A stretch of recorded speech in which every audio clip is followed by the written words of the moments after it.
and you're watching WriterGAsh.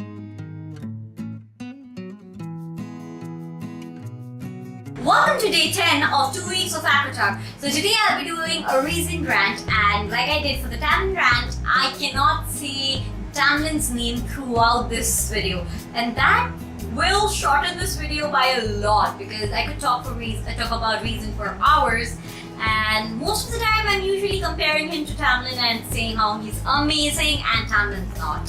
So yeah, I really have a lot to say about Rhysand even without mentioning the Hideout of Spring, but let's see how well I do without mentioning his name.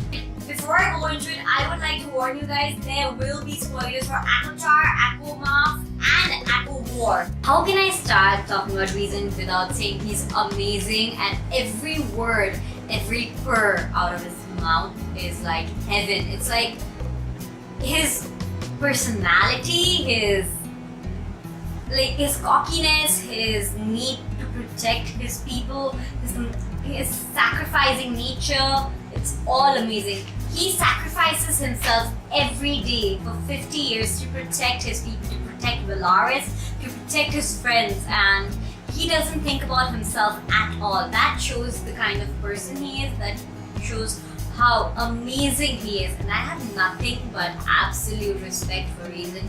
And there has only been 1 or 2 scenes that has disappointed me in Rhysand. I'm just gonna go into the things that I absolutely love about Rhys and mention the few things he's done that's disappointed me.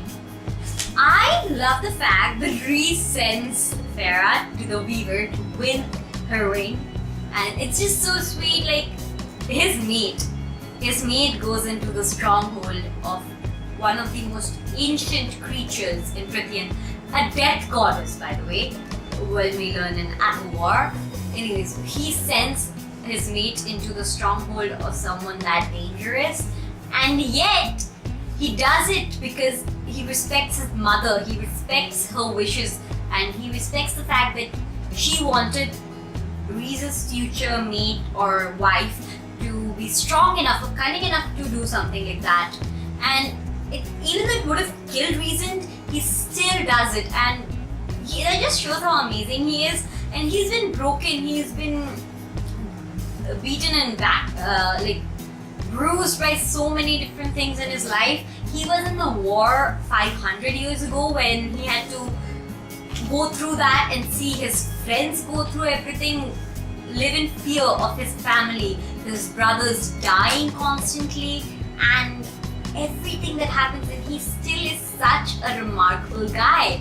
And I just think that there is so much about Rhys that could have been hacked into in ACOWAR. There's so much more they could have done in ACOWAR that would have made him even more amazing, but ACOWAR was a good book. It's like everything he does is amazing. Every decision he makes, every word he says is sweet, and his spurs are beautiful, and he's an amazing guy, and I have nothing but respect for someone like that. But there are a few things that Rhys does that bothers me in ACOWAR. I think that's one of the only times it's bothered me, when Rhys has made a decision. He allows the disgusting residents of the human city to go into Valaris. His zeal with care allows that, and that takes away more sense of security. After what Kier and the Night Court did to her, I don't think Rhys should have let them in, even if it meant saving the world.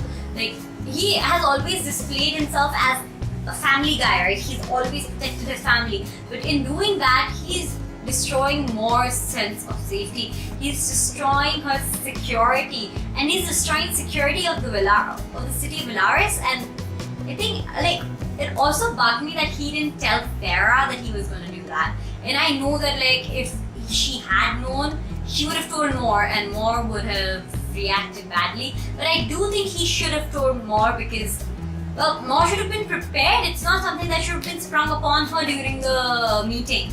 And she should have known that Eris was gonna come. And he doesn't tell her that, he doesn't tell his mate, his high lady that. And those moments where he kept secrets from Farah really bugged me, especially when he made a high lady so they could be equals in all ways. And yet he kept a few secrets, and that really bugged me. But I can overlook it because of his amazing qualities. And I just think, when I think of Rhys, I think ACOMAF and everything that happens in ACOMAF, because ACOMAF is beautiful. There was such amazing scenes. There was a scene with the bone carver where Rhys finds out that Farah almost killed herself under the mountain, and he goes through such agony thinking about his mate killing himself and killing herself. And throughout the book, he has to live with the fact that his mate is with some other man, and he can't do anything about it because he loves her and he respects her choice, something that I've always said is necessary. And I really love Rhys for the fact that he always lets Farah choose. There's this line in ACOMAF that I absolutely adore. It's about Farah having the choice to do whatever she wishes. He says that you chose yesterday, you choose tomorrow, you choose every day, forever. And that just reminds me of how much of a stand-up guy he is, how amazing, how forward-thinking he is. And to be honest, he seems like a feminist to me, and the kind of feminist that believes in equality between everyone. And I really respect that, because equality between every person in the world is quite needed, and I respect Rhys's forward thinking about that. And his relationship with most of the High Lords is pretty good. The Winter Court is amazing, and Vivian's relationship with Mor is even more amazing.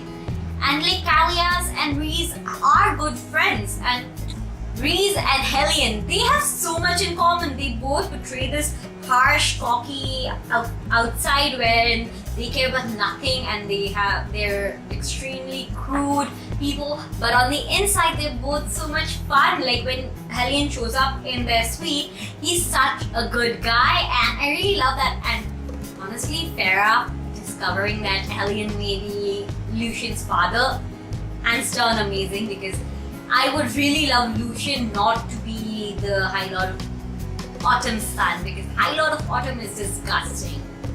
Anyways, going back to Rhys, I just love Rhys's story. It's everything he's gone through has made him into such an amazing guy, a guy who believes in choices, a guy who believes in free will, someone who respects his mate and expects her to do whatever she wishes.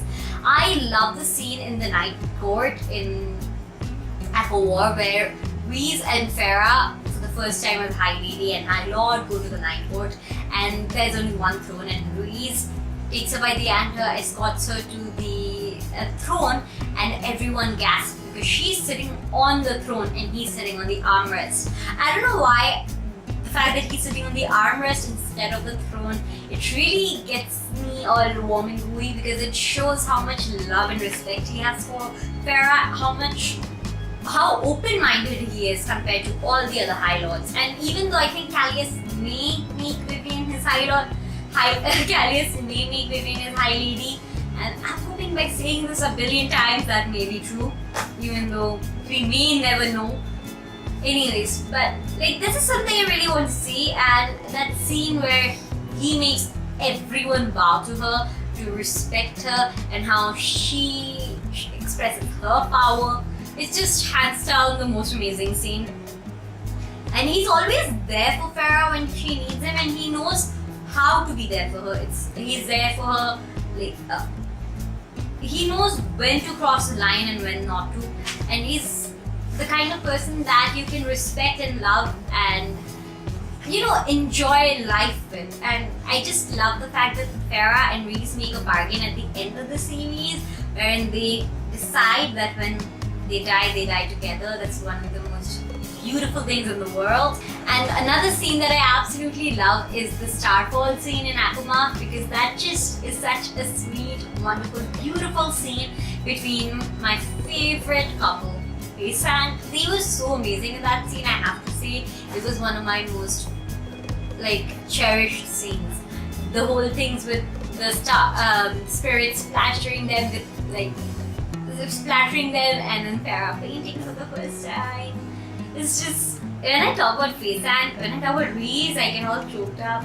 And Rhys also respects Farah before she becomes the High Lady, before she knows she's his mate.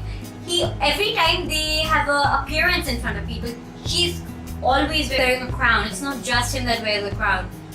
Like when she goes to the Night Court, she is wearing a diadem. When she meets the Human Queen, she is wearing a crown too. And that just shows that he had decided on making her his High Lady before everything. I mean, when in ACOWAR, when they say that of course you made her your High Lady, he's so powerful, it makes sense now. He's like, I didn't make her my High Lady because she is strong and that she has all your powers. I made her my High Lady because I love her, and that is how it should be. And I think like that just shows how amazing he is.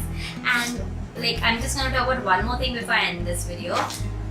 During the scene, during chapter 54, 53 in ACOMAF, where in the cabin, Farah and Rhys have that moment where he comes by after she's been alone for a few days to process the fact that she just found out he's her mate, and he tells her the entire story from his point of view, from what happened under the mountain with Amarantha, from the war, and how he dreamt of her 3 years ago, how he saw her in Spring Court, what he went through when he saw Farah for the first time during Talon, what he went through when he saw Farah in his enemy's house, smelling of him, and how he almost died when Farah's neck snapped, and everything else from Rhys's point of view. I think that was so beautiful, and it's just an insight into Rhysand's mind that I really appreciate.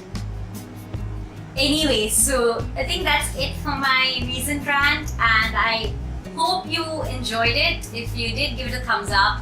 I have got another original tag coming out tomorrow. If you guys want to give it a shot, go ahead. It's a Disney related ACOTAR tag, and I hope you guys enjoy it. Anyways, comment down below what you think of Rhysand, and bye!